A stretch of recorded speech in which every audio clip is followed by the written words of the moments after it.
हरे कृष्णा। श्रीमद् भगवत गीता अध्याय 2 सांख्य योग श्लोक 8वां। न हि प्रपश्यामि ममापनुद्याद्य शोकमुच्छोषणमिन्द्रियाणाम् अवाप्य भूमावसपत्नमृदं राज्यं सुराणामपि चाधिपत्यम्। आगे अर्जुन कहते हैं, मुझे कोई साधन नहीं दिख रहा, मुझे कोई रास्ता ही नहीं दिख रहा, मुझे किसी भी तरह का मार्ग नहीं दिख रहा, मेरा कोई विचार काम नहीं कर रहा, मेरी इंद्रियां सूखी जा रही हैं, मैं अंदर से सूखता हुआ सा महसूस कर रहा हूं। मेरे शोक को दूर कीजिए, ये जो दर्द हो रहा है मुझे इससे दूर कीजिए, क्योंकि मुझे ऐसा लगता है कि अगर मैं जीत भी गया ना, सब जीत जाऊंगा, मैं ये राज्य जीत जाऊंगा, लोग जीत जाऊंगा, धन जीत जाऊंगा, सब मेरी वाह वाह करेंगे, लेकिन मैं इस दर्द से बाहर नहीं निकल पाऊंगा। ये जो शोक है ना मेरे अंदर, ये उन सारी चीजों के बहुत ऊपर है। मैं तड़प रहा हूं, मुझे बहुत ज्यादा दर्द हो रहा है। कोई भी चीज, इस दुनिया की सारी दौलत, ऐशो आराम, राज्य, लोक, कुछ भी मेरे इस शोक को दूर नहीं कर सकेंगे। मुझे यही महसूस हो रहा है। बहुत खूबसूरत श्लोक है और इस श्लोक का अर्थ यही है कि अर्जुन यही कह रहे हैं।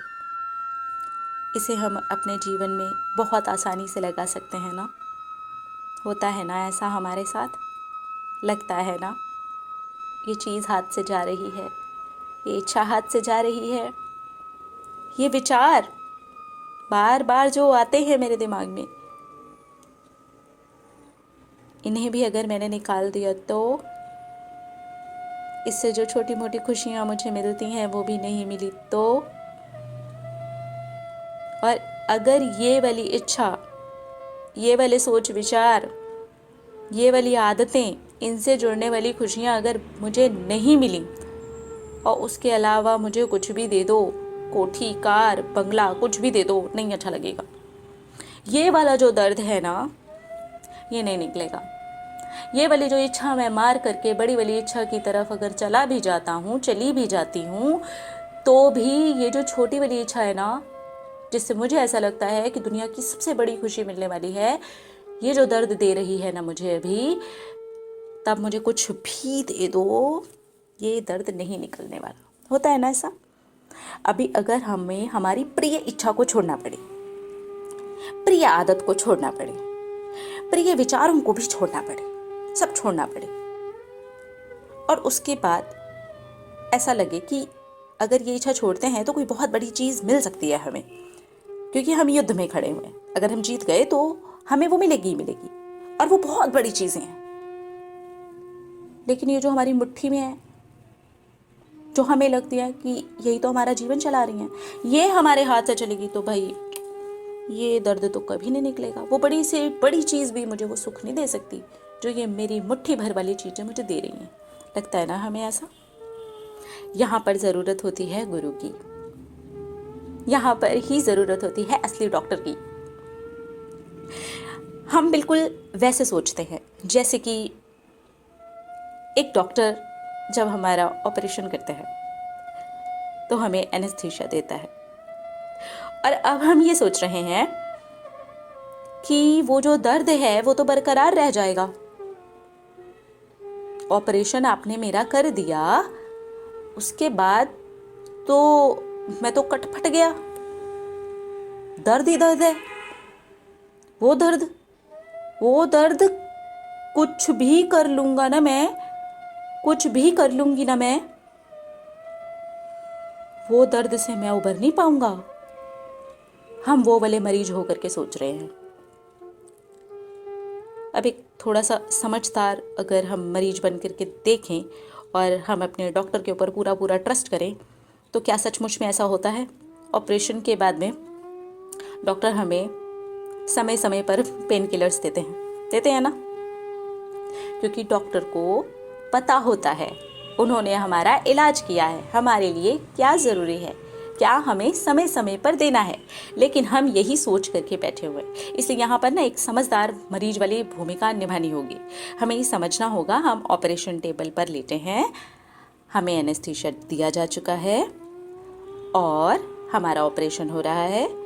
इसके बाद में वो जो दर्द है, वो जो काट छाट हो रही है, हमारी बॉडी में कुछ हो रहा है, हमारी आत्मा में कुछ हो रहा है, हमारे अंदर हमारे श्री कृष्ण भगवान, हमारे मेन डॉक्टर, हमारे मेन गुरु कुछ कर रहे हैं, तो वो दर्द में बिलखने के लिए हमें नहीं छोड़ेंगे। एक नॉर्मल से नॉर्मल डॉक्टर भी ये नहीं करता। अगर वो हमें पेन किलर देता है तो ये तो सबसे बड़ा डॉक्टर है। अरे इसने तो हमें जन्म दिया है, हमारे एक एक कर्म का वही खाता है इसके पास, एक एक कर्म की जानकारी है इसके पास। आज जो भी सुख या दुख हो रहा है, हमारे कर्मों के चलते ही हो रहा है ना। तो इस गुरु से तो कुछ छुपा ही नहीं है। और हम यहाँ पर समझते हैं वो वाली बिल्ली बन करके कि हमने दूध पी लिया है, मुंह में लगा हुआ है, हमने आंख बंद कर ली तो हमारे गुरु को तो कुछ नहीं दिखने वाला। क्या वो बिल्ली समझदार है? क्या हम वो समझदार बिल्ली वाला रोल नहीं निभा रहे? हमें ऐसा नहीं करना चाहिए। आप कीजिए ऑपरेशन।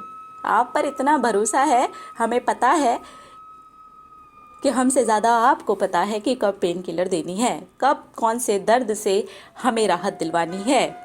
शरणागत हो गए तो हो गए, काट कैसे छोड़ भी दोगे तो चलेगा, पर हमें पता है कि आप हमें दर्द नहीं होने दोगे। गुरु होता किस लिए है? डॉक्टर होता किस लिए है? इसे असली ऑपरेशन से भी समझ सकते हैं आप।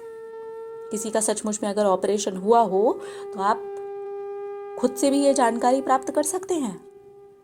घर में किसी का हुआ हो उससे प्राप्त कर सकते हैं, पड़ोस में किसी का हुआ हो उससे प्राप्त कर सकते हैं। कैसे ही छोड़ दिया गया था आपको? नहीं ना। ऐसे ही बस आपको ऑपरेशन टेबल पर काटा पीटा गया और आपको ऐसे छोड़ दिया गया? नहीं ना, नहीं ना। जब एक नॉर्मल डॉक्टर इस पृथ्वी में, बिल्कुल हमारे जैसा इंसान डॉक्टर, यहीं पर पढ़ लिख करके बना हुआ डॉक्टर ऐसी चीज नहीं करता, तो क्या ये मेन डॉक्टर ऐसी चीज करेगा? क्योंकि हम गुरु मान नहीं पाए, क्योंकि हम डॉक्टर को पहचान नहीं पाए, क्योंकि हम शरणागत हो नहीं पाए, इस वजह से ऐसी चीज़ें होती हैं। शरणागत होने के बाद सारे सवाल जवाब साइड में रख देते हैं। अब देखो कैसे होते हैं चमत्कार। ये श्लोक बहुत ही सुंदर वाली शिक्षा दे रहा है हमें। समझिए और उतारिए अपने अंदर, घूट घूट करके एक एक श्लोक को उतारिए और देखिए क्या मज़ा आ जाता है जीने का। मिलेंगे अगले श्लोक में और देखेंगे हमारी श्रीमद् भगवत गीता हमें क्या शिक्षा दे रही है। हरे कृष्णा।